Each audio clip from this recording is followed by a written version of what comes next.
Lord has made haram what? Indecency, those which are apparent and those which are hidden. Sin, wrongful of a person, that to associate a partner with Allah when you have no word or permission to do that of what has been revealed, and that you say about Allah concerning something that you don't have knowledge of. My Lord has made it haram. Haram. To talk about Allah and you don't have knowledge. Alright? That's our evidence that it's haram. So we have to stick to whatever Allah says about himself in the Qur'an, whatever the Prophet ﷺ has said about Allah in Adib, without Tawheed, without Tawheed, without Tawheed. What is Tawheed? Tawheed simply means saying how something is, explaining it, saying how something is. Tawheed is how. When you talk about the tawheed of something, you're saying the how-ness of it. You're explaining how it is.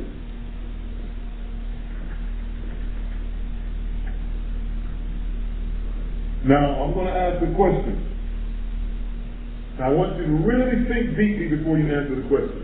And raise your hand so that everyone will speak at the same time. If you think, after thinking real deeply, how to answer this question. Tawheed means how, to explain how something is. Whatever it is, it makes you different. You say tawheed, tawheed means the taste of something. Taste that means how. You say, how are you? Tawheed means the how of something, to explain it. Alright? Think real deeply. Is it, before you answer, think real deeply. Think real deeply. Is it permissible? Is it permissible to explain or make taqdeed with Allah? To make taqdeed of Allah? To explain Allah, how Allah is? She was quick. You see how quick she was? I said, think deeply. When is it permissible?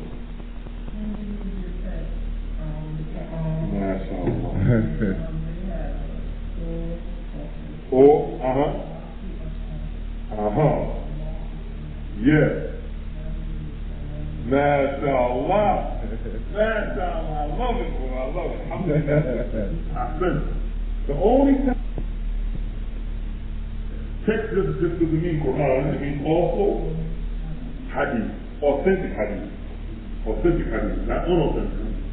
Alright? So, taqdeed, which means the explanation of Allah, the explanation of something, not Allah, the explanation of something, how Allah is. The only time it's permissible to do this is when you go back to principle number one. Is when Allah has already said it himself, or his prophet has already said it. That's when it's permissible. But if you don't find Allah saying something about himself, or Allah prophet saying something about Allah, it's not permissible. Now you fall into chapter 7, verse 33. I'll give you an example. I saw a brother the other day, and because the Prophet ﷺ said, when you see a wrong, a munkar, you change it with your hand. If you can't do that, then you change it with your tongue. If you can't do that, then you hate it in your heart. He said, that's أضعف الإيمان. That's the weakest of faith. A brother came in the masjid the other day, and this Islamic sung these songs. He was standing in front of me, and he turned around to go back out. He had a shirt. On the top of the shirt, I asked him, I said, hey, come back. I said, where'd you buy this shirt? He said, at a rally or something like that in Virginia. He said, I wanted a souvenir, so I bought the shirt. On the back of the shirt, it said, God is like, and then it had, God is like CWA. God is like the Coca-Cola. God is like this, God is like that. And they were using the phrases, quote, is the real thing. So God is like a quote. God is like TWA, whatever the slogan is for TWA, I don't know what it is. Alright? God is like this. I said, Adib, you know, I said, this shirt you have on is a major sin. This shirt is a major sin. T-shirt is a major sin. I said, because Allah says in the Qur'an, Laysa kamithlihi shay. There is nothing like him. How can you say Allah is like a Coca-Cola soda? How can you say Allah is like TWA? How can you say Allah is like Xerox? How can you say Allah is like IBM? Oh, this is a big sin. It's a major sin. Allah said there's nothing like him. The other major sin that he's fallen into, if he's saying something about Allah, then he has no knowledge of it. Allah didn't give him permission to say that he was like a Coca-Cola. You see? You can't say Allah is the boss. Allah is my boss. You tell your employer, Allah is my boss. Did Allah say one of his names was the boss? See how Shaitan gets you? Yeah. Little simple things like that. Allah is a divine mind. Who told you Allah said his name was the divine mind? Since Allah calls himself the divine mind, since Allah calls himself the ultimate reality, the absolute all thought, Allah don't call himself that. Allah says he's Ar-Rahman, Ar-Rahim, Al-Malik. He says, Urid'u Allah, Urid'u Ar-Rahman. Call him by Allah or call him Ar-Rahman. But whatever you call him, he has the most beautiful name. Definitely calling Allah the boss is not a beautiful name. You can't say Allah is my employer. You can't say, because it's why? Allah or his prophet didn't say this. You follow what I'm saying, brothers? So now, the only time we can explain how Allah is, or what he is exactly what the sister said, and Allah reward her and all of us, is that Allah has already explained, Allah has already made the technique of himself and his prophet, or his prophet sallallahu alayhi wa sallam has made that technique. You can't even go to the Bible to say that's Allah. Not permissible. Why? Because Allah subhanahu wa ta'ala says in the Qur'an, فَوَيْلٌ لِلَّذِينَ يَكْتُبُونَ الْكِتَابَ بِأَيْدِيهِمْ ثُمَّ يَقُولُونَ هَذَا مِنْ عِنْدِ اللَّهِ. Woe, curse, destruction on those who change and write the book with their hands, and then they say this is from Allah. You see? You can't say it's that verse from Allah that says that's Allah is Allah, because you don't know if Allah said that or not. So it's got all kinds of stuff in that book now. Put stuff in and put stuff out and change stuff, take things out of context. We can only go by one of two sources: the Qur'an and the authentic hadith of the Prophet, whether it's the Prophet saying it or the Sahaba. If Abu Bakr says in the hadith is authentic, Allah is this, and the hadith is authentic, Allah is that. You can call him. If Umar says Allah is like this, Allah is this, then you can say, if the hadith is authentic, that Allah is like this, Allah is this. That's the key. If Uthman said it, if Ali said it, if Abdul Rahman ibn Auf said it, or Bilal said it, or Fatima said it, or any of the illustrious Sahaba said it, Allah is this. We call him Allah, we call him this name. And the hadith is authentic, then know for a surety that you can say it. Why? Now how can I seem like I'm switching up? How can it seem like I'm switching up when I said originally that we have to stick to what Allah and the Prophet said? How can I now switch up and add something else to it with the companion? How can I do that? About Allah's names and attributes? Because it's thinking Hadith or Rasulullah said that whatever the Caliph and Rashidun stick to the sunnah, stick to my sunnah, and the sunnah of my rightly guided color. Right. Okay, well if it's not the rightly guided color, Because Abdullah ibn Mas'ud wasn't a Khalifa. He wasn't a Khalifa though. So, what do I do then? Well, yes. The Sahaba, their example of how we should be as a Ummah. And but there's something even more important than that. Anybody? Why can't I take what the Sahaba said about what Allah said? About what they say about what Allah is? Yes. Allah subhanahu wa ta'ala says in the Qur'an that we are the best generation. So the Prophet says it. The Prophet says they're the best people of my generation. But that's showing you something not really getting that close. It's getting close, excuse me, but it's not. The point is that they were the most knowledgeable of all the Ummah about Allah and His religion. They were the most knowledgeable. There's no one that knows about the deen of Islam better than the companion. And if anybody thinks that, they fool themselves. Or they smoking something. I don't know what they're doing. They think they know something about Islam better than Abbas. Or maybe even Ka'ab or Abu Musa al-Ash'ari. I mean, how somebody is Muslim in their right mind goes, oh man, I don't believe that hadith. I know better. Man, I don't really mean that. I'll believe about who. And I'm from the project, I'm going to say, this means this, I'll believe about who really means that. The reason why we can take what they say, because this thing about Allah's names and attributes is called Tawheed. Tawheed. The only way, if the hadith is authentic, the only way a companion can say something about Allah's name is that he had to have gotten it from the Prophet. Even if he doesn't say, the Prophet said Allah was this, if the hadith is authentic, you know that he had to have gotten it from the Prophet. Why?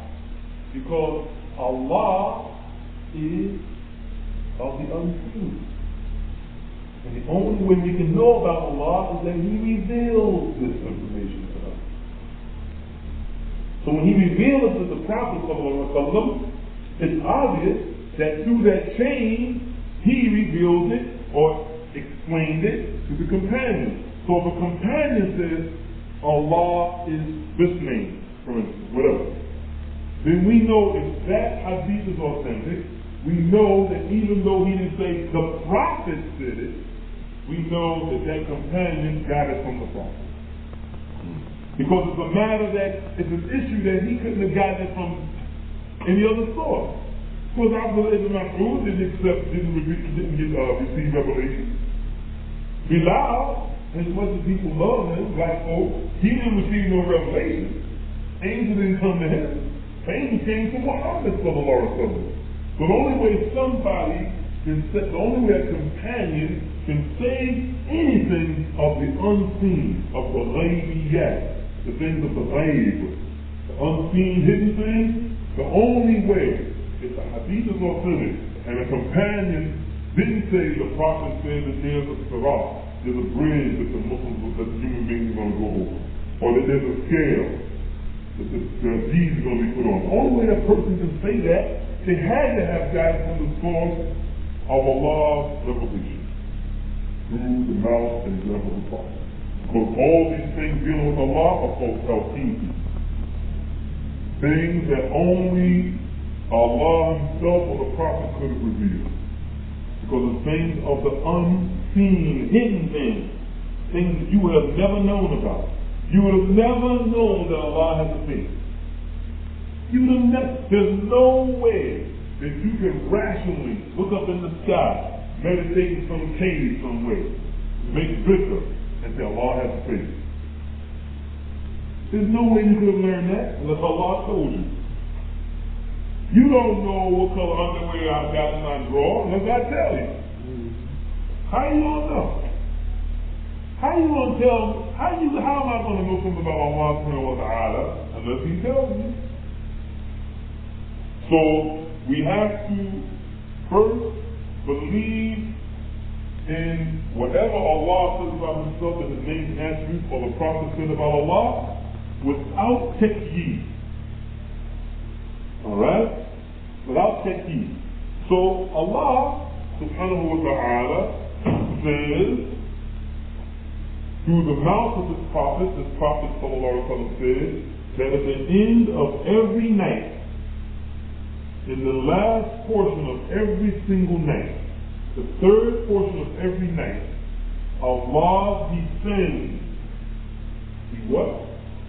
What? Descends his throne. This is authentic hadith. Allah descends his throne to the lowest heaven. Alright? Lowest heaven is closest to us. Because Allah created 7 heavens. The lowest one is closest to us. Okay? Allah descends his throne. He asks his servants, the angels, he said, who is it of my servants wants forgiveness? So that I can forgive them. When they stand on the night prayer, the husband says, who of my servants wants something so that I can give it to them? Who of my servants? You see? Now, Allah says he descends. The prophet said he descends. How do we understand how Allah descends? Without Tawheed. We don't say Allah descends like this, or Allah descends like this, or Allah descends backwards or frontwards, or he descends 50 miles an hour, or 5 billion miles per hour, or he descends sideways, or he descends floating like a leaf. No. We believe that Allah descends without Tawheed, without explaining how. Allah subhanahu wa ta'ala says in the Qur'an that he has a throne. He has a throne, an arsh. He said he created 7 heavens.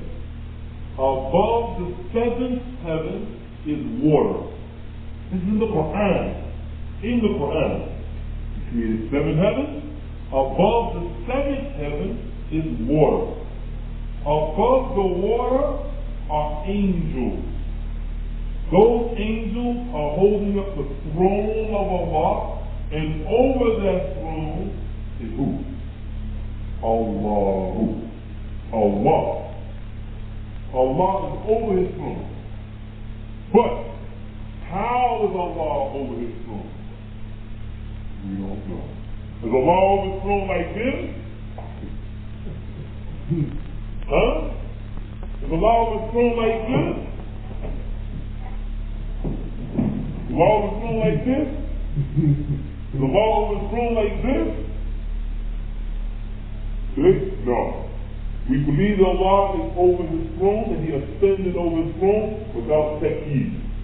If you say that Allah is not over his throne, then it really doesn't mean that. You fall into chapter 7, verse 33. If you say that Allah doesn't descend every night, the prophet said, every night. You say he didn't, you fall into chapter 7, verse 33. If you say Allah is not ascended over his throne, that he's not over his throne, you say that, and it's been clearly brought to you, clearly explained to you, gently, kindly, with respect, courteously, Allah, brother, Adib, or sister, Allah is over his throne. He said it in the prophecy. If you say no, he's not, you are a kafir. You are a kafir. If you say that it really doesn't mean that Allah is over his throne, that his throne means authority, or that his ascension over the throne really means he overpowered and conquered the throne, then you're getting close to being a kafir. You're getting close to it. You're not a kafir, you're getting close to it. If you say that Allah, when Allah's prophet says he descends every third into the night, he descends his throne and asks those questions. The person says that it really doesn't mean that. It means his mercy descends. Now let me ask you a question. Using your dalil aqli, your rational evidence, prove rationally, not from the Qur'an or hadith, prove to me rationally Why? It can't mean that Allah's mercy comes down. When Allah says, the Prophet says that Allah descends, not come down, but descends, comes down. Allah descends. Some people say it means His mercy comes down. How would you disprove that? Anybody else? Think about it rationally. How would you, not from Qur'an or Sunnah, rationally thinking, how would you disprove that? How would you prove that wrong? Disprove that His mercy didn't come down? No. I said that Allah's Prophet ﷺ said Allah descends His throne the end of the third part of every night. Some people say no, it doesn't mean that. Some people make Tawheed. No, excuse me. Some people make not Tawheed, but they make what they call Tawheed. They negate it. Oh, excuse me. Tawheed. Tawheed is when they change the meaning. Tawheed means they change the meaning. Alright? Now some people say, no, Adib, Dawud, you misinformed, you don't understand. It really doesn't mean that Allah comes down. Oh, Adib, you wouldn't believe that literally? It means His mercy comes down. How would you prove that wrong? With the first rule, where it says that how Prophet Muhammad and Authentic Hadith explains Allah. In other words, just sticking to the text. What's another way you can prove it? Rationally, yes, sir. Because Allah, one of the attributes is that He's merciful. It doesn't give a sign that He's merciful. He's always merciful. She's close. She's close. It says that He descends down in a certain portion of the night. He's always merciful. She's real close. Real close to the answer. That's our sister. You're real close. If you bite off that, what he just said, build off what he just said, you'll get the answer. What's the answer? The answer is that Allah's Prophet ﷺ said that at the third part of every night, Allah descends. If someone says that that's the mercy of Allah, then that means if it's not the third part of every night, what does that mean now, logically? What does that mean? Let's say it's the second part of every night. That's the only time that He'll extend His mercy. That's right. And if that's true, what happens to us? We be destroyed. We exist because of His mercy.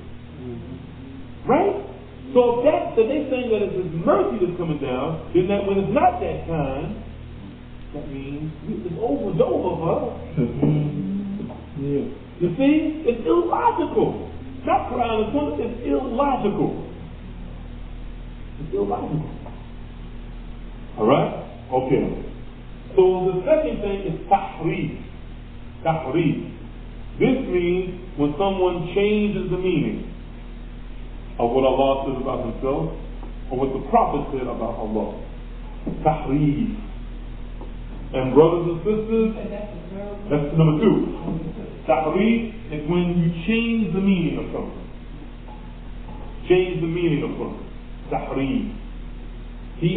Tahreef is in front. Tahreef.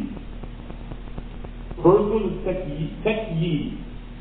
Is when you tell how. You say how something is. Tahreef is when you change the meaning. And there's 2 ways that people make tahreef. And let me tell you one thing before we tell you 2 ways. How much time we got? 10 minutes? 5 minutes? 10 minutes. 10 minutes? Brothers and sisters, tahreef is, in fact, all of these, all 4. The tahreef is one of the sifat. What's sifat in English? Qualities or attributes. One of the sifat of the Jews is tahreef. This is one of his attributes. They love to change the meaning of what Allah says. See? And the Muslims are following the attributes, have adopted the attributes of the Jews. We're no longer satisfied with what Allah says about Himself. We're no longer satisfied with what our beloved Prophet ﷺ said about Allah. We have to be people who are people of Tawheed. See? Now, unfortunately, the Muslims, you have a group of Muslims who are Ahlul Tawheed, the people who change the meaning. Tawheed is of two types, brothers and sisters. Two types of Tawheed. Either they change the actual words of the Qur'an, or of the scriptures of Allah, the actual words itself, or they change the meaning. Alright? Either they change the word or they change the meaning. That's the two types of tahreef. Alright?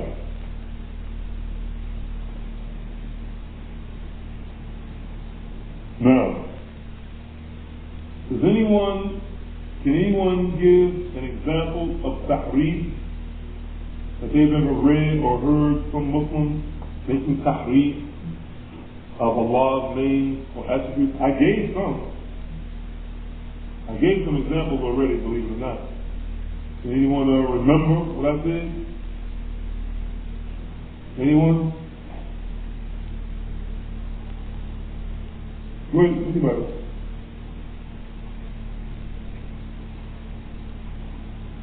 Of Allah's names and attributes? Of Allah's names or attributes? Anybody? Somebody, okay, then give me an attribute of Allah that you've read in the Qur'an or heard from the Prophet of Allah. Anybody? That's a name, not an attribute. Al-Bari is a name, not an attribute. Anybody? Ar-Rahim is a name. Ar-Rahim is a name of Allah, not an attribute. Ar-Razzaq is a name of Allah, not an attribute.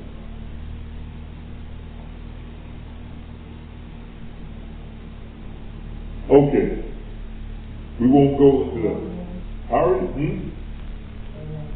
Ar-Rahman is a name, not an attribute. The name. I gave three already. An attribute of Allah is His ascension over the throne. It's a description of what He does. His descending the throne is also an attribute. See, what happens is, what happens is, we'll come right back to so much. What happens is, you forgot in the beginning of our speech today. You forgot what is the definition of a name and attribute. That's what happened. That's why you kept saying all the names of Allah.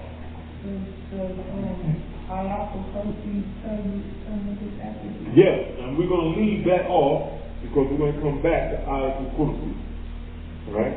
The verse of the footstool, not the verse of the throne. They call Ayatul Kursi the verse of the throne. That's incorrect. Ayatul Kursi is the verse of the footstool. Because Allah has a footstool where He puts His feet, and He has a throne of where He is over. Alright? This is from authentic hadith, from Qur'an authentic hadith. Now, so through this footstool and throne. Yes. You have Allah has a throne and He has a footstool. The footstool is called the Kursi and His throne is called the Arsh. How can they give a definition like that? Because they changed what Allah said. They made tahreef. That's wrong. They fall into 733. Yes? Okay. I'll give you an example of tahreef, but it's not dealing directly with Allah's names or attributes. It's just dealing with the Qur'an or something in the Qur'an. In chapter 2, verse 58 and 59. Chapter 2, verse 58 and 59. Allah says, وَإِذْ قُلْنَا ادْخُلُوا هَذِهِ الْقَرْيَةَ فَكُلُوا مِنْهَا حَيْثُ شِئْتُمْ رَغَدًا وَادْخُلُوا الْبَابَ سُجَّدًا وَقُولُوا حِطَّةٌ نَغْفِرْ لَكُمْ خَطَايَاكُمْ وَسَنَزِيدُ الْمُحْسِنِينَ فبدل الذين ظلموا قولا غير الذي قيل لهم فأنزلنا على الذين ظلموا رجزا من السماء بما كانوا يفسقون.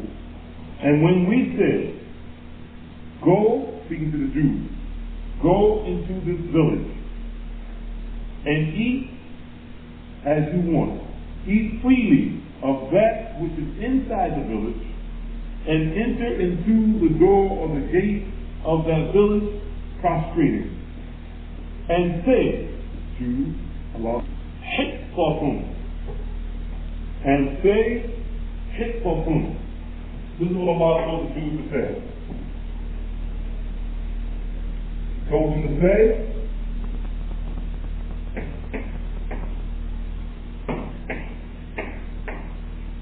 He told the Jews to say, Hiqqah. Hiqqah. Alright? Hiqqah means something like tawbah. It means like to repent. Go into the village. Go into this qaryah, this village, this township. Eat anything you want. فَكُلُوا رَغَدًا فَكُلُوا مِنْ حَيْثُ شِئْتُمْ رَغَدًا. Whatever you want to eat, go ahead and eat. You have free reign of the whole place. Alright? وَادْخُلُوا الْبَابَ سُجَّدًا. Enter into the gate. وَقُولُوا. Allah ordered them to say, حِطَّةٌ. فَنَغْفِرْ لَكُمْ. Allah says that we will forgive you. We will forgive you, Jews. Allah subhanahu wa ta'ala says, we will forgive you of your khata'ayakum, your sins. وَسَنَزِيدُ الْمُحْسِنِينَ. Thus do we reward the right doers. So what did Allah say they did? فَبَدَّلَ الَّذِينَ ظَلَمُوا قَوْلًا غَيْرَ الَّذِي قِيلَ لَهُمْ. Allah said, but those who did wrong, they changed the word which had been told to them to say. Change the word. Allah told them to say hiqqah, which means repent. If you do it, I'll forgive you of your sins. We reward those who do good. Allah says they changed the meaning. The disbelieving kafirs, thinking Jews, changed the meaning of what Allah said. Allah said, فَأَنزَلْنَا عَلَى الَّذِينَ ظَلَمُوا رِجْزًا. So Allah says, and we sent down what on them? Rizq. We sent down on them wrath from heaven. For what they used to do. For what they perpetrated, this crime that they perpetrated, Allah sent wrath down on them. You know what they did, brothers and sisters? The first thing they did was, Allah said they changed the meaning of the word.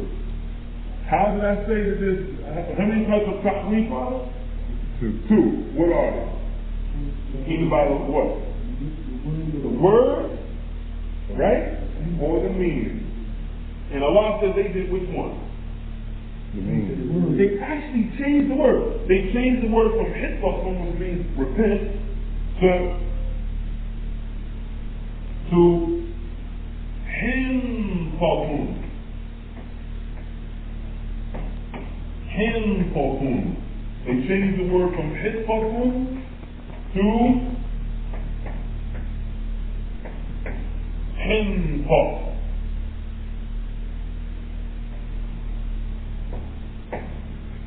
Hinqat. They took out, they added what? An in. They added a noon in Arabic language at the end.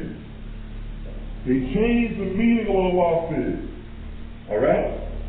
Hinqat means like a little grain of a kernel of corn in a big ear of corn. Or it could also mean like a little piece of hair. Something real tiny. In other words, they were ridiculing Allah. They were laughing at Allah. It was even fun. Taking this as a joke. Yeah. instead of saying hip talk, we'll say shin talk. Yeah, some little small insignificant things. And you know what they did when Allah says, وَدَخُلُوا الْبَابَ سُجَّدًا, and go into the gate prostrate. You know what the Tafsir said they did? They turned around on their buttocks and drove themselves into the village backwards. Arrogant people. They instead of submitting, they turned around, got on their back parts, and a group of them slid in like this on their butt. فَأَنزَلْنَا عَلَى الَّذِينَ ظَلَمُوا رِجْزًا. So Allah says, we sent down from min as-samaa, we sent down wrath on them. We sent down wrath on them. You know what I'm saying? Because of what because of their disobedience. But this is a form of Tawheed.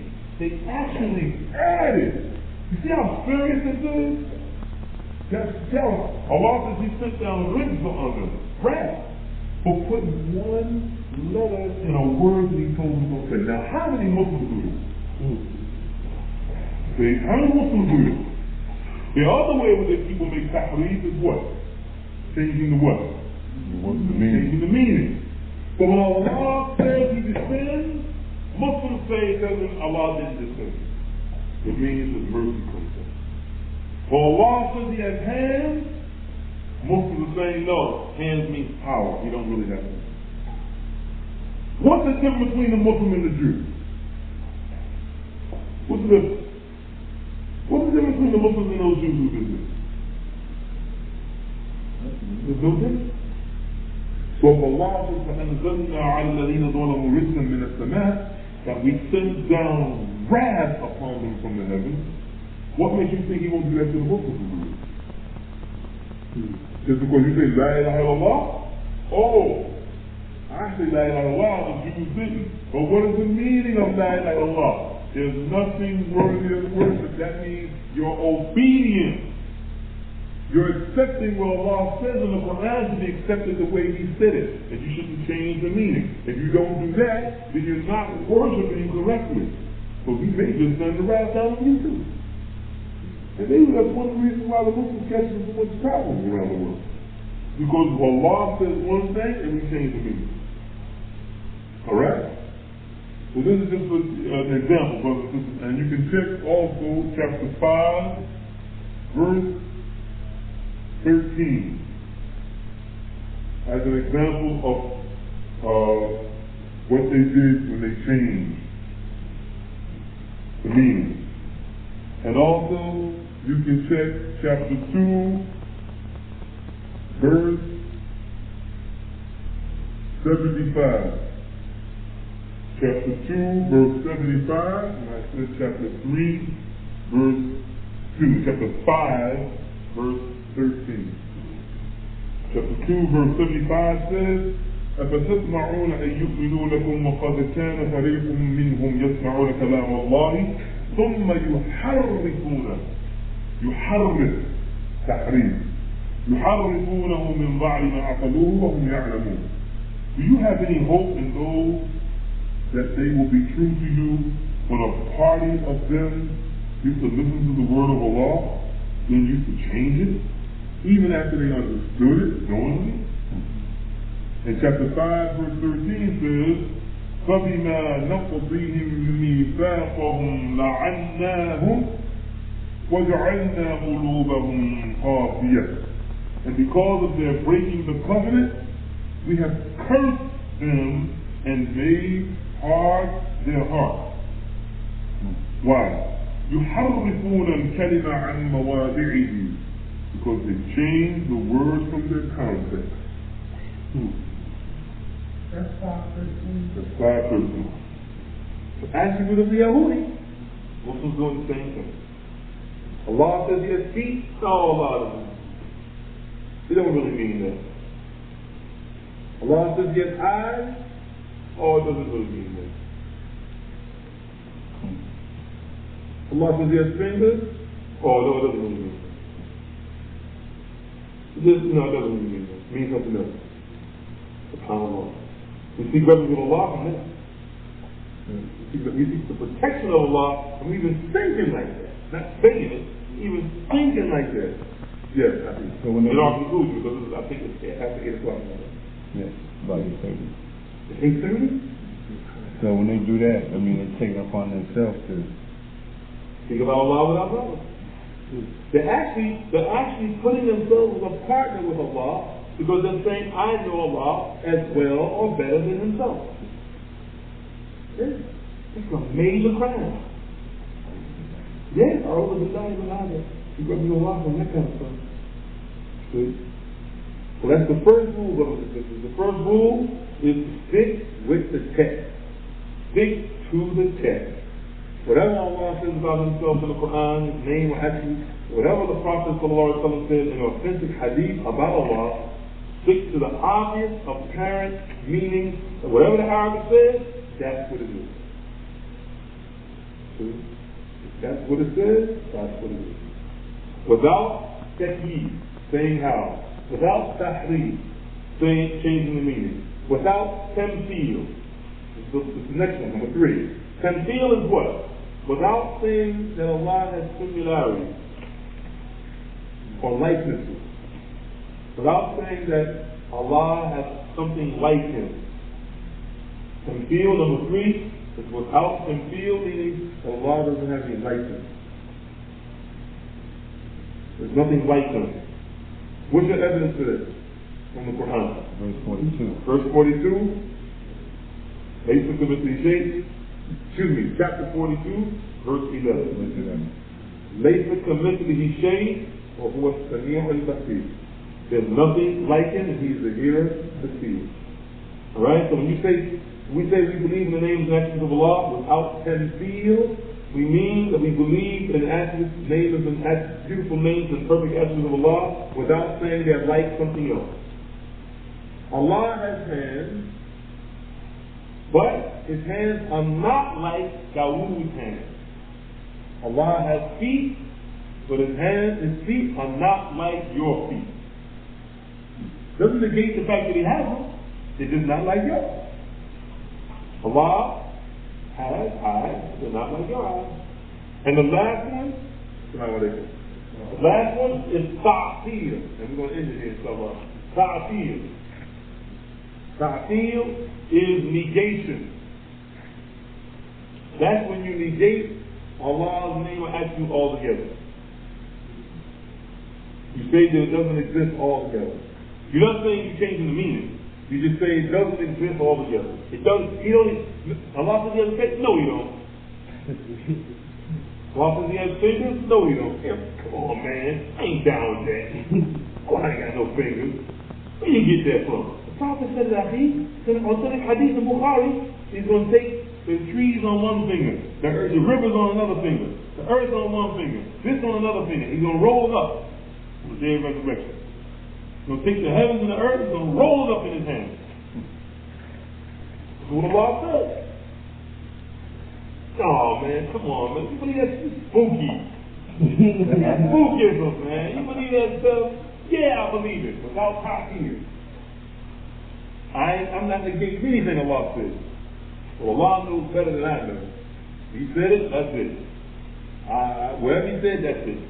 Unless the Prophet sallallahu alayhi wa sallam in an authentic hadith or a companion in an authentic hadith explains that it doesn't mean that. Unless Allah says in the actual hadith or verse itself that it doesn't mean that, or in the hadith the Prophet is explaining that it doesn't mean that, we have to go with it and say that's what it is.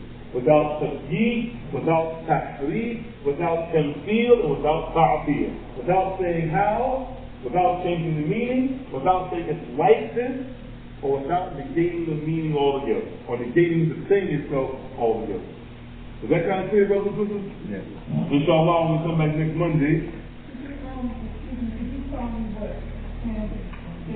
Tamtheel means likeness, similarity.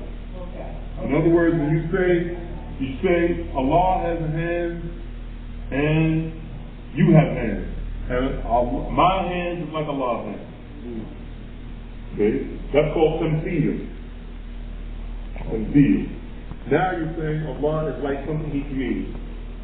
And the proof against that from the Qur'an is there's nothing like that. Chapter 42, verse 11.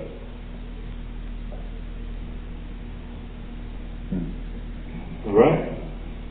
People may say, well, Akhi, man, how can you say Allah has hands? That's a humanistic quality. No, it isn't. Why does that be humanistic quality just because human beings have hands? Allah was here before we were here, and He had the hands first. Right? Why is it all of a sudden now we forget that Allah was here first and we say that's a human quality because I have hands and you say Allah has hands? Allah was here with His hands first.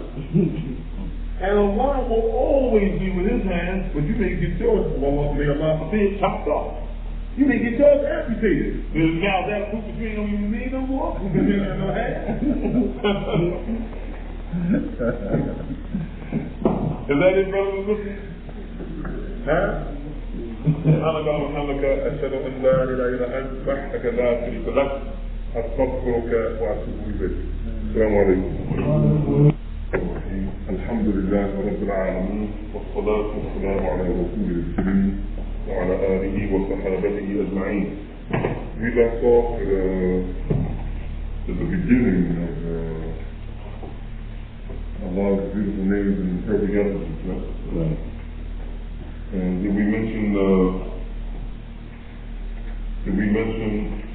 that the Muslims are divided into three types? Yeah. When it comes to the belief of the names of Allah and His attributes? What was the first one, sister? Do you remember? First. Those that believe in only, I don't know exactly. Those who believe in what? Some believe in no. All of them believe in all of the names. You remember? Yeah. The first group is the ones that believe in all names and all the attributes of Allah. And the second group? Believe in all the attributes. No. Not all of that. No. You're not saying it correctly. You have to say the whole thing. Believe in all the names and not the attributes. Right. Believe in all the names and none of the attributes. That's the second group. What's the third one? I believe in all the names and some attributes. All the names and some attributes. So the first group is Muslims, those who believe in Allah's names and they don't believe in the attributes. The second group are those who believe in all the names and all the attributes. The third group, I may be saying it out of order. But the third group are those who believe in Allah's names and part of the attributes, some of the attributes. Okay. We also mentioned, I think we gave principle number 1, right? The first principle that we need to know. Right. We gave that, right? You were here, right? Yeah. Okay. Anybody else can tell me what was the first principle? First principle is that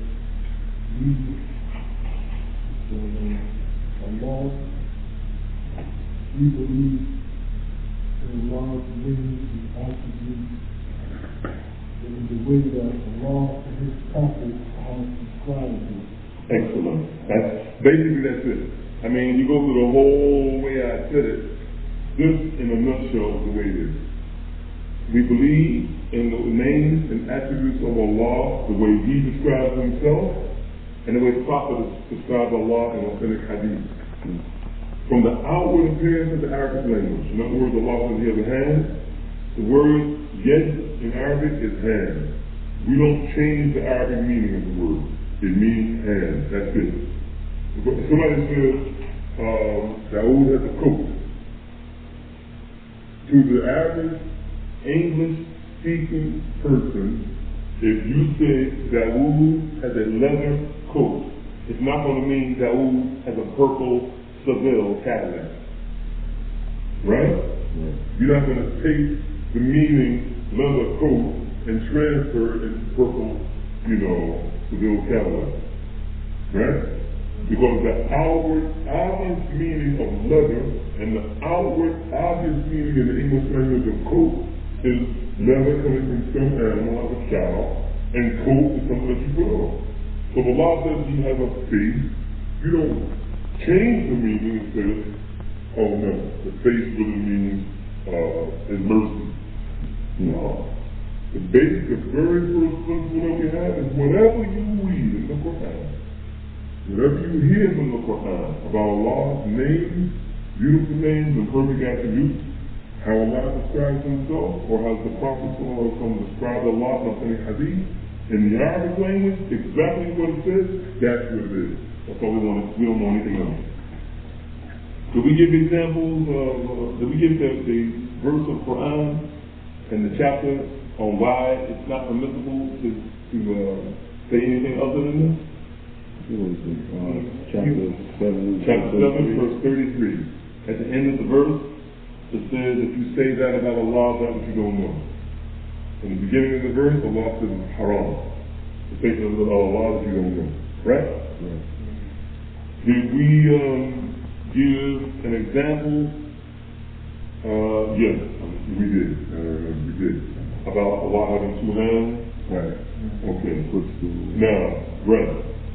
Now, we'd like to give the first branch of the first principle. Part to that first principle. So the first principle has parts to it. It's divided.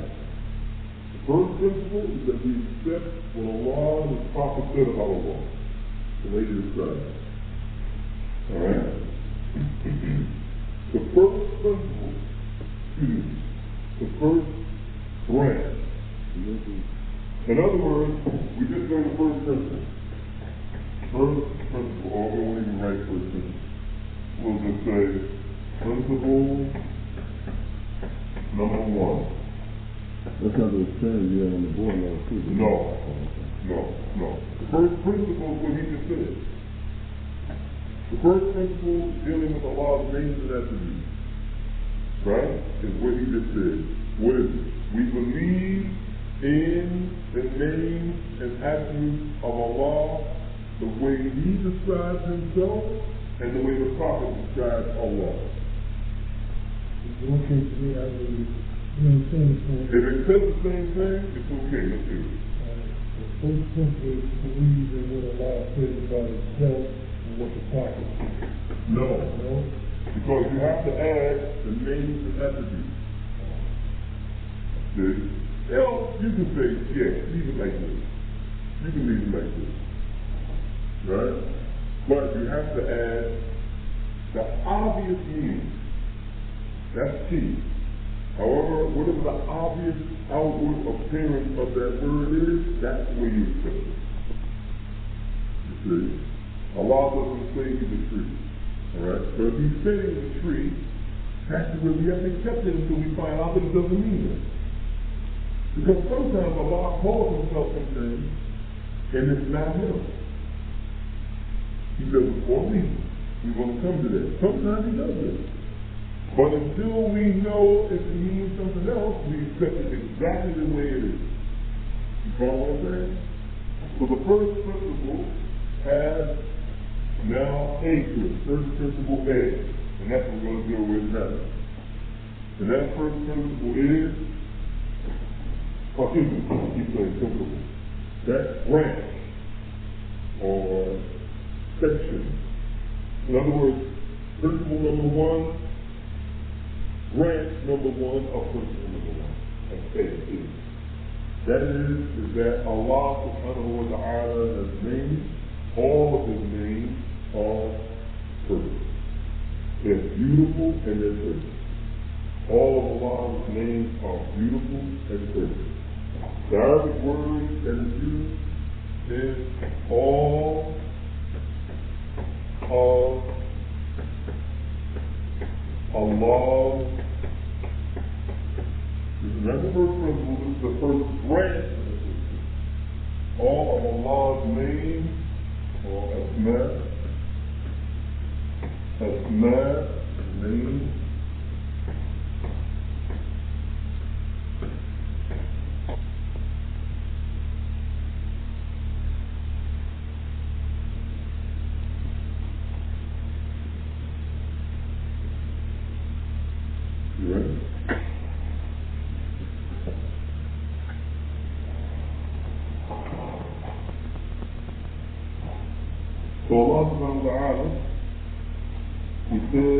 that in the Hadith Qudsi that Allah subhanahu wa ta'ala says that He is time. So when we look at this closely, we know that this is not Allah. We know that this is not one of the names of Allah. Even though Allah calls Himself that. Now someone may say, well, wait a minute. He just said that the first principle is to believe in how Allah describes Himself and how the Prophet describes Himself from describing the law. Now you're saying that when Allah says He's a Zahra, you're saying He's not a Zahra.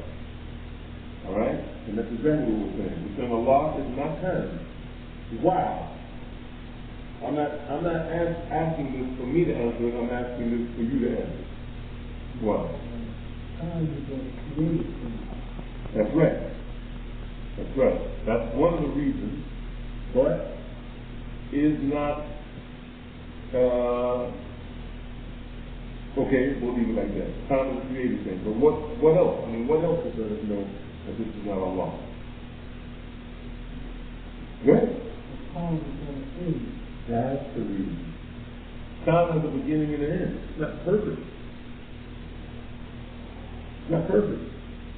And we just said that Allah's name has attributes inside of it. And when those names are beautiful, they're perfect, they're complete. Time is not a perfect thing. No. It has a beginning and an ending. Anytime something has a beginning and ending, that shows consistency. The defect. Isn't it? Yeah. I mean, maybe I'm wrong. Is it? If something has a beginning and end, that shows definitely that it's not perfect. Because things that have a beginning, don't have a beginning or end, means they're eternal. Huh? No. So you're saying when Allah says that He is time, in that you have to look at that as saying that He created time? No, you look at it from looking, as we mentioned last week, sometimes Allah subhanahu wa ta'ala will explain what He means in the actual verse itself or the hadith, or in another verse or another hadith He'll explain what He meant in the hadith like we're talking about right now, or the verse that we're talking about. In that particular hadith where He says, لا تسبوا الدهر فإن الله هو الدهر, don't abuse time, for surely Allah is time. The end of the hadith, the very next statement right after that says, بِيَدِ الْأَمْرُ بِيَدِ الْأَمْرُ أُقَلِّبَ اللَّيْلَ وَالنَّهَارَ. In my hand is the administration. I revolve, or I cause the revolution of the day and the night. That's the end of the hadith. So Allah is showing you, He's showing us that it's not He that is the time, that He's the controller of it. Because the Arabs have a habit, they had a habit, and we do it today. We do it today. We even do it. They have a habit of abusing and reviling and rebuking and scorning and chiding and upbraiding and any all those other synonyms parts of creation. For instance, for us who haven't developed the Muslim character, what we'll do, or haven't developed perfectly or completely, or those of us striving to develop our Islamic character, what we'll do is when the wind blows, we'll curse. We'll curse the wind. Move my hat off, my kufi, rain, man, it's raining today. But with the Prophet to show you the Islamic character of a good Muslim, he used to make Allahumma inni as'aluka. He used to ask Allah, oh Allah, I ask you the khayr of this wind that you created himself.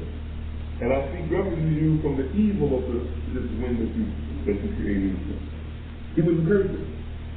So the Arabs had a habit, like we do today, they had a habit of a person time. You see, something would happen, man, nighttime, tea time, man, already. See? So the Prophet said, Allah says, don't abuse time, don't curse time, don't defile time. But you know why I would doubt. For surely Allah is time. بِيَدِ الْأَمْرُ. In my hand, Allah says, in His hand is the command, the administration. You see, we know we learned from Tawheed al-Rabb that the Rabb, I believe the Tawheed al-Rabb is three types. He is the Khaliq, He is the Malik, and He is Mudabbir. That is creation, that he is the owner and the administrator and regulator of everything. So he makes the night and day revolve. Night and day are systems of time. So actually Allah is telling us that when you abuse time, you abuse the originator of it and the controller of it. Actually what you're doing is by trying to revolve the time, you're actually revolving the author and the controller of it. So Allah shows that this thing is so important, he attaches himself to it. You see? And he does with the houses of Allah. See? Allah uses these to create houses, to make houses with their hands. Out of all the houses, Dawud's house, Fatima's house, this person's house, Prophet Muhammad's house, Musa's house, George Bush's house, out of all the houses in creation, the best houses are what? The masjid. So Allah subhanahu wa ta'ala shows honor and respect to the masjid because they're houses of Allah. They're the houses among the many houses. Allah calls it what? Baytullah. See? It's not that he lives there, like George was living in the White House, but it's just to show how honorable this house is among all the houses that Allah has. That all human beings have the permission of Allah. He does the same thing with Jesus, alayhi salam. He doesn't do a lot of things. He'll connect himself in what they call in English a construct phrase. The first member of the construct phrase and the second member of the construct phrase. He'll do this to show the honor and respect of that thing. So he calls Isa ibn Maryam alayhi salam, and Allah teaches on the most Ruhullah.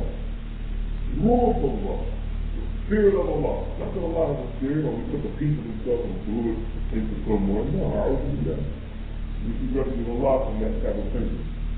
No. What it means is that out of all the spirits that Allah created, this one has a special place in Allah. So much so that Allah attached his lovely, magnificent name to it. You understand what I'm saying? He attached his name to it. You follow what I'm saying? Like in the Qur'an where Allah says, Naqatullah. Naqatullah. The camel of Allah. So Allah rides on the camel? No. The camel was a test for the people of Saleh. Right? He told them to do something with it. What did they do? They just obeyed him and they held hands from it. So Allah, out of all the camels that are created, Allah took this camel out, and to show the importance of this camel, he connected his name, his magnificent, sacred, holy name to the camel. Camel of Allah. She camel of Allah. Because this camel has a certain status among all the camels. You see? So the thing is this, when Allah says, don't abuse time, He says, don't abuse the things that I control, because if you abuse the things that I control, it's like abusing me. So you know you can't abuse the law. Right? Okay, when Allah says in the Qur'an, Adam, I believe, he said, I breathe into him in my spirit. Is that similar to what you are saying? You say breathing. This is exactly what I'm saying. It's not that Allah, see, this is some of the problems that some of the, this is not some of the problems, this is the problem, or one of the major problems with the Sufis have. They have, unfortunately, been used by Shaitan to believe that human beings are designed because of that verse in the Qur'an where Allah says, when I talk to Tawheed and Ruhi, that I blew into him some of my soul, or some of my spirit. So they think now, they use a syllogism in logic. If A equals C, and B equals C, then if A equals C and B equals C, then A equals C. So, because Allah says in the Qur'an, when I talk to him in Ruhi, that I have blown into him, into Adam, my spirit, right? Into my spirit. If Allah is the Son, then it's the spirit that's the Son. If the spirit is divine, if you do someone as the Adam, what does they got? Partially divine. See? But this is the wrong thinking. This is wrong thinking. First of all, we know Allah doesn't have a spirit. Why? Right. So the Christians believe Allah is a spirit. Allah is not a spirit, He created spirit. If Allah is a spirit, then He created. If He created, He's not Allah. Right? But when Allah says He blew into him of the spirit, He means He blew into him the spirit that is honored among all the things that He is spiritual. So the spirit of angels. Angels are spiritual. There's spirit in jinn. There's spirit in animals. Right? And, the group of them, when they die, the spirit leaves. The soul or the spirit. So Allah subhanahu wa ta'ala, and this is the verse we're talking about, and the verse is like it, when He says He blew into them the spirit, alright, and we know from the hadith it is not even Allah. Allah is the cause of it. Because the hadith, in important hadith says that surely all of you are in the womb of your mother, right?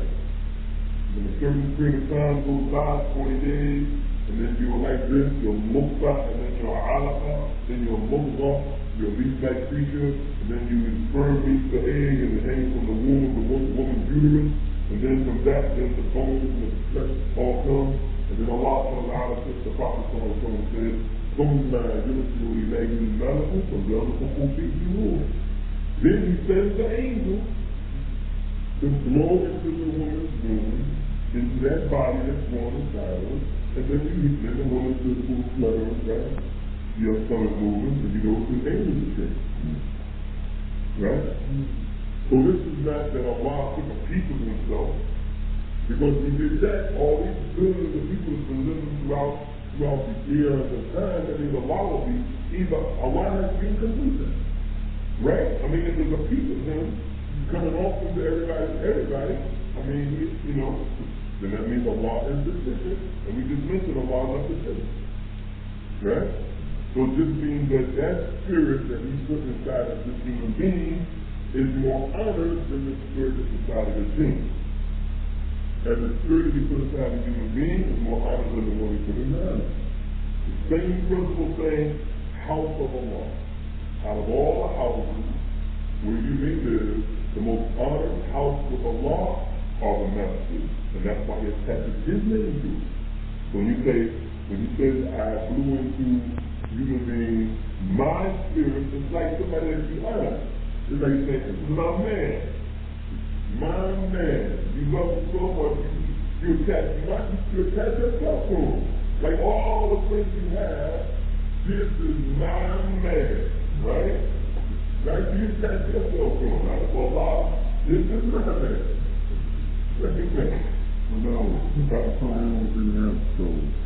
Oh, absolutely. And in fact, there's a certain hadith that says animals, when we question them, they're different. So what animal they do? Alright. So when we say Allah is time, we don't really mean Allah is time. We mean Allah is the controller of time. That's the first branch to the first principle. Right? For those who can't raise y'all, give it to somebody else.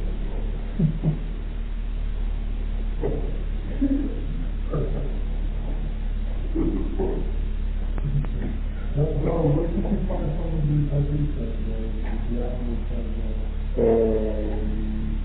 I don't think there is. What I mean by the not in English, I mean in the Bible Bukhari and Muslim and the Wasl and the Malik and the Nas and Abu Dawud, and that's the only hadith I know that's translated in English. They're usually there's some hadiths that are more detailed. They have a lot of details that Bukhari and Muslim don't have. Like that Hassan's book called the Subject.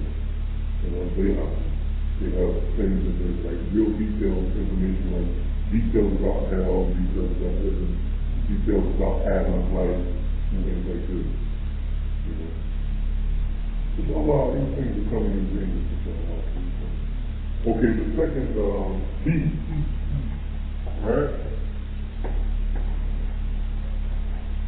This is part number 2 of the first principle. Allah's name, Allah's asma, Allah's name are not restricted by a specific or specified number. Still principle number one, but this is part two of principle number one.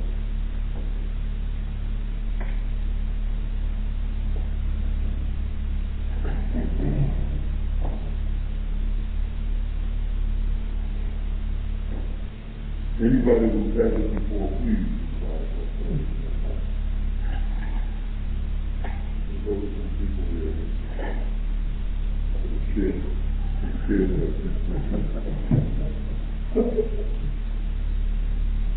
Please give the other people a chance.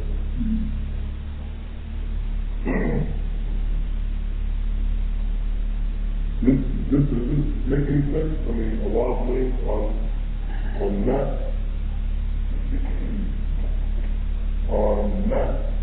restricted by a specific number.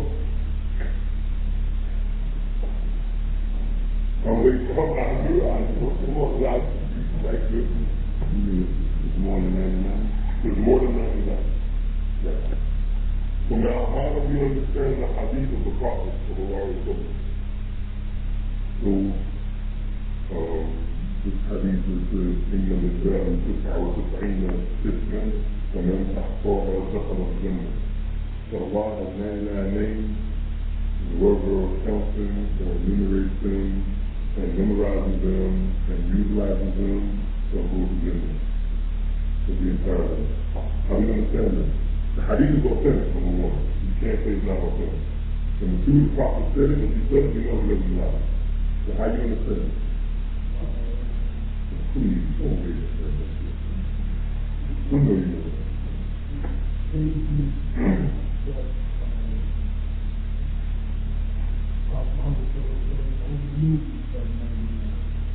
That's cool. That's cool. That's a pretty good answer. Wrong, that's pretty good. Yeah, but He was one of, those ones that you just mentioned. that's cool. I'm not going to be that honest. That's cool. You want to try? You bet. Any of the sisters back there you want to try?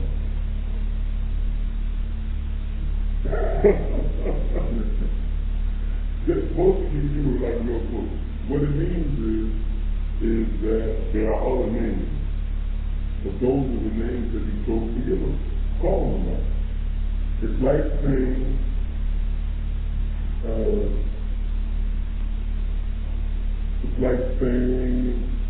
Abdullah has $6,000 in his pocket that he wants to give for Qur'an. Right? He wants to have, Abdullah has $6,000 in his pocket that he wants to give for Qur'an, for charity. Does that mean that he only has $6,000 in his pocket?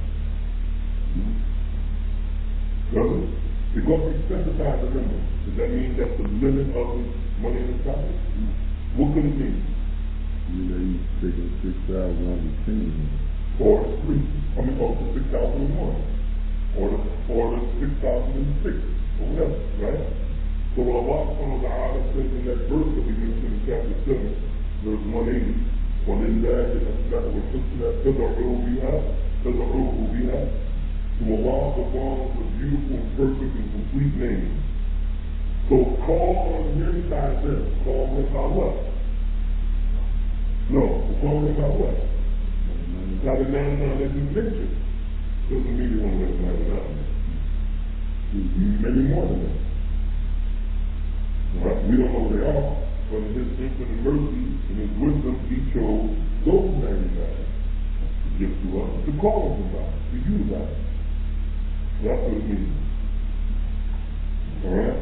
And we have a hadith where the Prophet ﷺ says, أسألك اللهم بكل اسم لك سميت به نفسك أو أنزلته في كتابك أو علمته أحدا من خلقك أو استأثرت به بعلم الغيب عندك. This hadith is in the collection of Ahmed, Ibn Hibban, and Al-Hakim, and the hadith is authentic on the authority of Abdullah ibn Mas'ud. The hadith says, I asked, the Prophet used to say, I asked of you, Allah, by the names in which you have called yourself. Right? And I ask you, Allah, by the names in which you have revealed to someone from among your people. And I ask you, Allah, by the names in which you have revealed in your book. And I ask you also by Allah, and also I'm saying also, and I ask you also, Allah, subhanahu wa ta'ala, by the name I was استأثرت به بعلم الغيب عندك, by the names which you have kept stored up with yourself in the unseen. That means you have other names. So the Prophet was able to call on Allah subhanahu wa ta'ala by the names that Allah subhanahu wa ta'ala did reveal to him. Just by saying, I call on you by the names that you store up with yourself. Right? Even though he didn't reveal to us what the names were, that's just the proof that he had other names. Alright? Somebody's going to say something? Somebody else? Alhamdulillah. Okay, that's B. Am I going to do that? B. Still the first principle. B.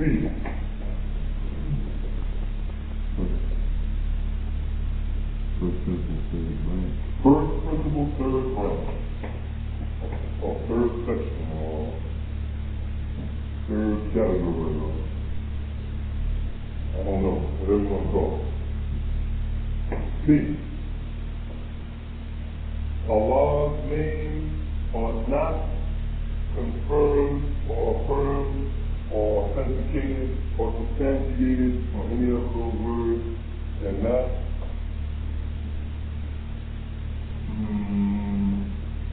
substantiated or confirmed.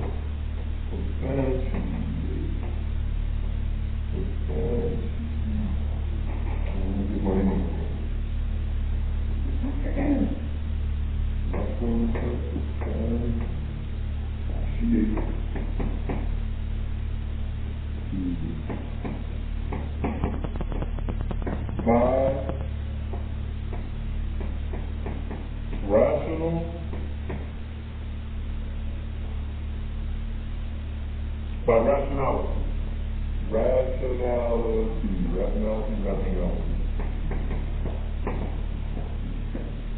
Or logic. Logical deduction.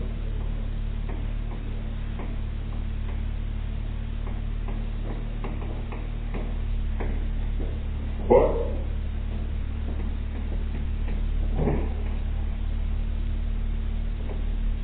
only by revelation. And revelation would mean what? Q and S.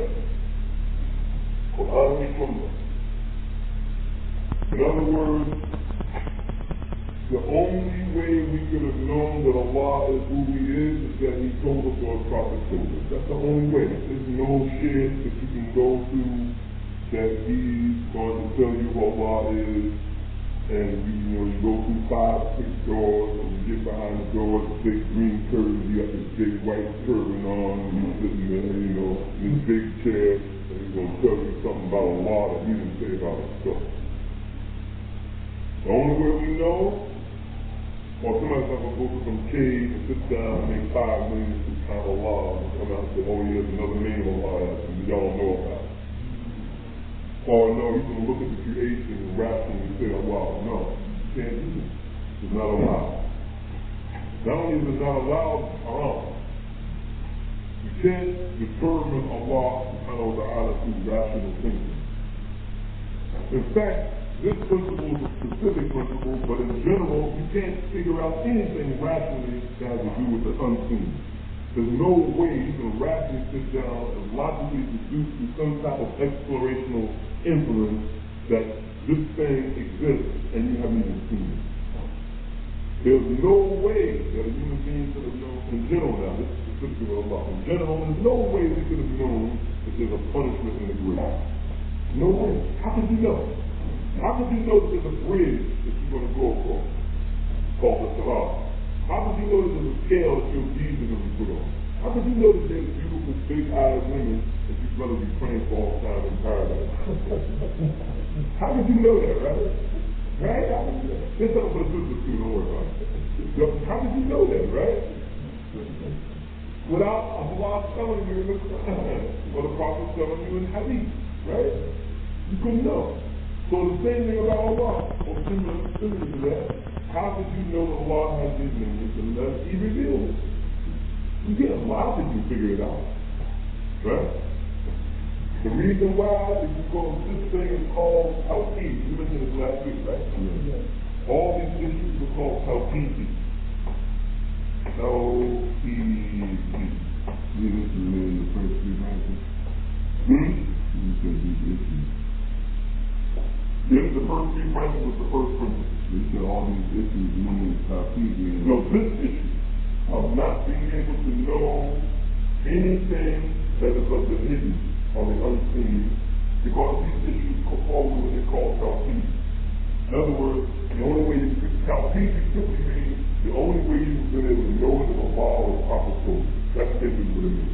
There's a long definition for it, a technical term, a technical definition for it.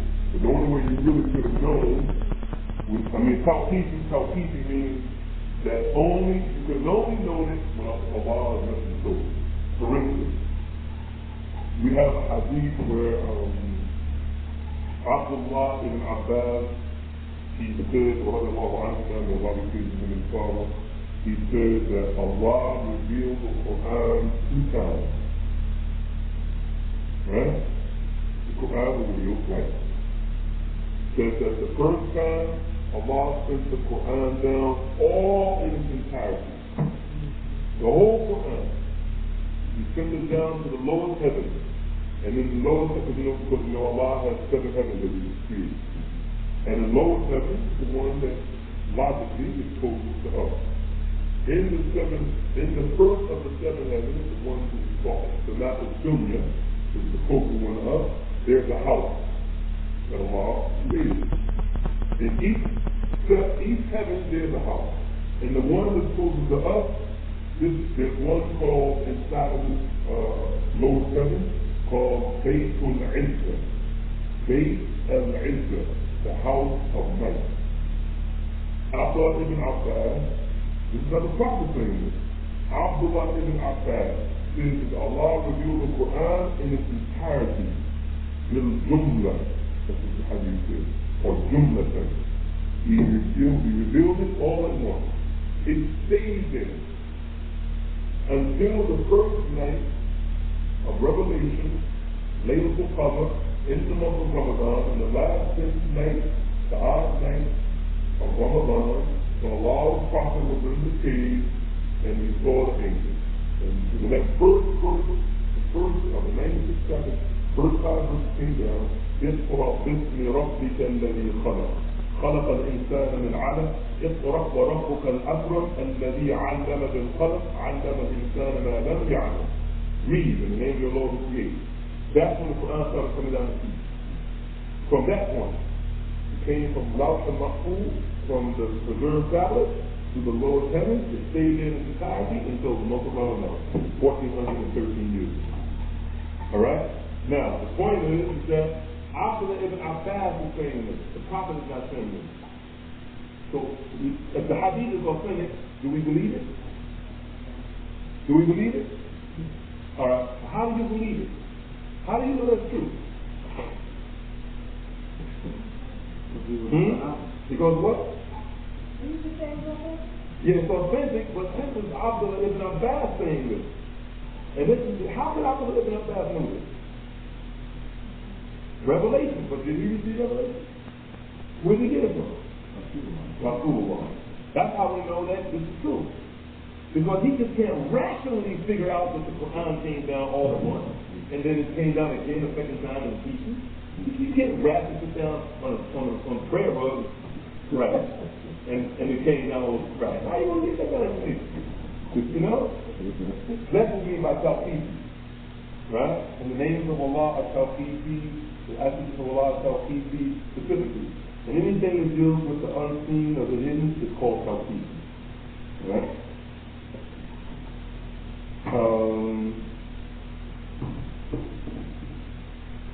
Okay.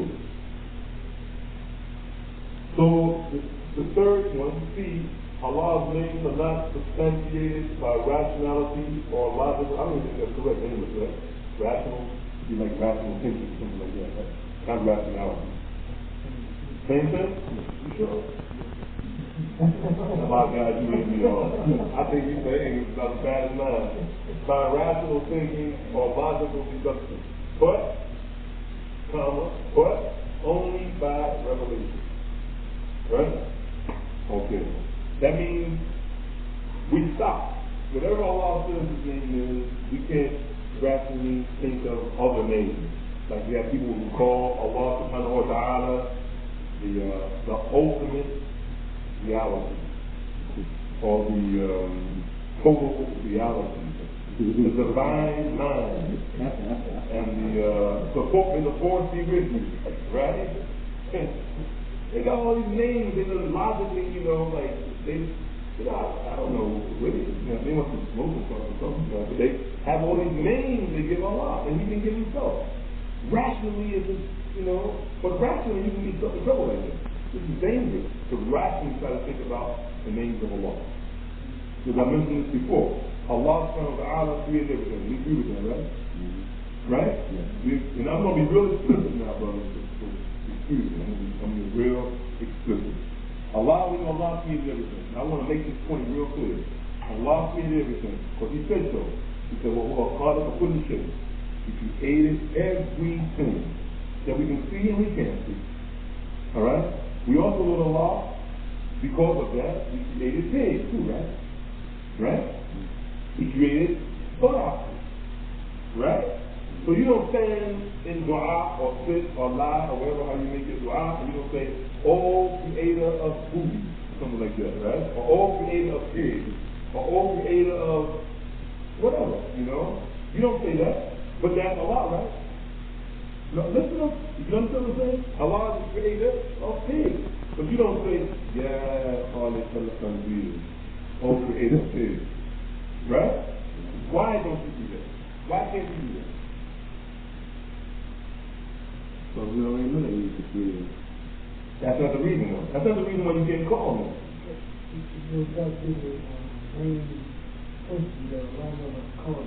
You can't call Allah what he didn't call himself. You can't do that. We went through this last week. You can't say Allah is my boss. You can't say that. You can only call Allah what he called himself or the Prophet called him. You can't rationally. Because rationally, if that was the case, we can say, oh creator of pigs. Right? Oh creator of manure. He's the creator of manure, isn't he? He's not. Because if you don't think he's creating manure, then you're saying there's more than one creator. Right? Now you've been violating something else. Right? You can't do that. Alright? So that's C. If we're going too fast, please let me know. The other reason why we can't use rational thinking or logical deduction to determine the names of Allah is because our rational thinking is limited. It's limited.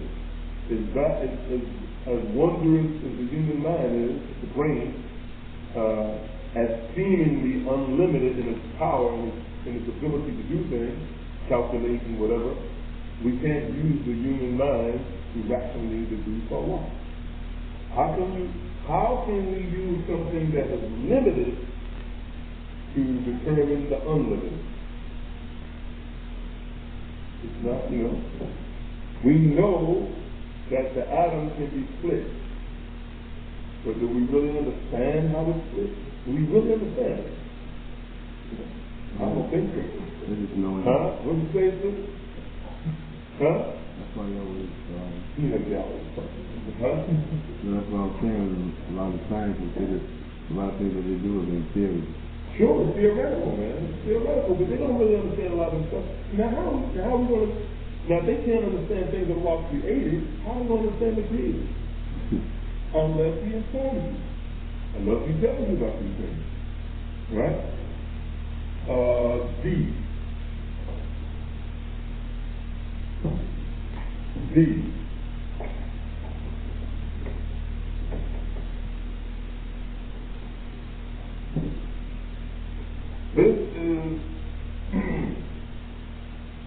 This is that all of Allah's names, or each of Allah's names, indicates His essence. Allah's name point to or indicate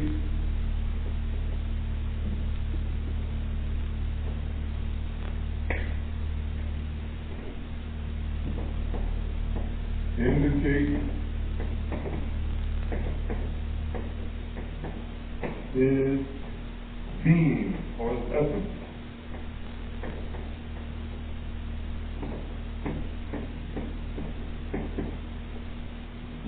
Right there, we'll fill some more.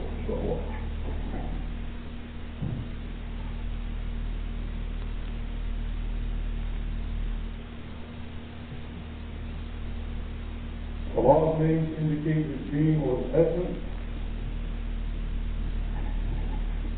and His attributes or qualities or characteristics.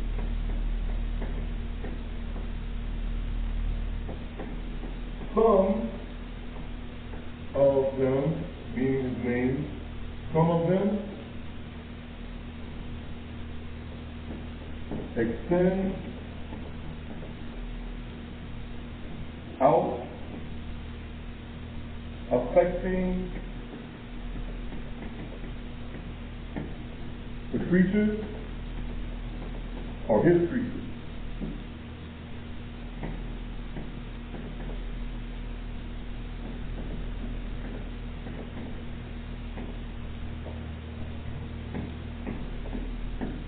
And others do not. That's explanation, right? Or you don't have it. You have it? You understand it? Can you just share some back there on the side? Can you just share some? Anybody understand that? Allah's name indicates His being or His essence, and His attributes. Some of them extend out, maybe my punctuation is not good, that's why you understand. Some of them extend out, affecting His creatures, and, oh man, no wonder you can't understand. And others do not. And others don't. Alright? Now I think I'm going to put an Arabic word in here because it may get kind of, what we mean by His being, the being or essence is that. That, D-H-A-A-T, that. The brothers and sisters who study Arabic spell like this. Zel, Aleph, Tet. Means being or the essence. Right?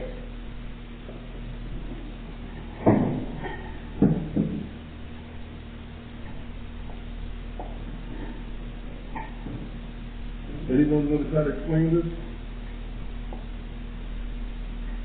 Anyone? You want to give it a try? Yeah, that some of His names and attributes affect the creatures but not all of them. Meaning that those ones that do that are responsible for their existence.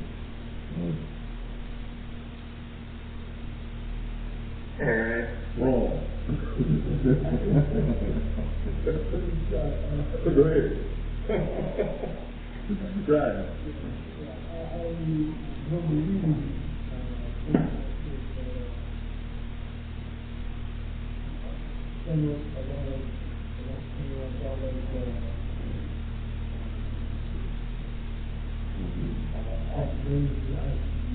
in this attribute extends to the creation. Something has the ability to believe it on the resurrection. That's cool. What it means is, well, maybe we should give an example. For instance, Allah has, one of the names of Allah is Al-Azim. Al-Azim. Al-Azim. Right? Everyone wrote this down? No? Yes? One of the names of Allah is Al-Azim.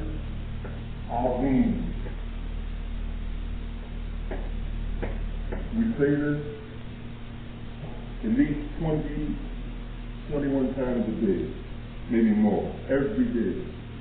We may mispronounce it sometimes, but this is what we're trying to say, and it ain't real cool. Subhana Rabbi al-Azim, Subhana Rabbi al-Azim, Subhana Rabbi al-Azim. Glory to my Lord, the most great. Glory to my Lord, the most great. Glory to my Lord, the most great. Al-Azim. Right? And this name, Al-Azim, it's the name of Allah. Remember? It's the 99 name. In this name, Al-Azim, there is an attribute called Al-Azmah. Al-Azmah, which means might or glory or magnificence. It means something really, it's so great.